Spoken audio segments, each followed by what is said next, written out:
commitment waadaa ofii eeguu, discipline amalaa, productivity oomishtummaa, accountability gaafatamummaa ofii fudhachuu.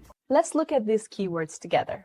Governance, in Afaan Oromo, we say bulchiinsa, policy, imaammata, legislation, seera tumuu, regulation, to'annoo seeraa, sovereignty, birmadummaa, and citizenship, lammummaa. Diagnosis, dhukkubaa adda baasuu, prognosis, tilmaamaa bu'aa dhukkubaa, pathology, qorannoo dhukkubaa, epidemiology, dhukkubaa babalaachuu qorachuu, immunity, ittisa qaamaa. Although, ta'us, however, garuu, therefore, kanaafu, as a result, bu'aa kanaan. In my opinion, yaada koo keessatti. For example, fakkeenyaaf. On the other hand, gama biraatiin, in general, walii galaan, at least yoo xiqqaate, in the future, fuulduratti, kuni barnoota haaraati, galatoomaa.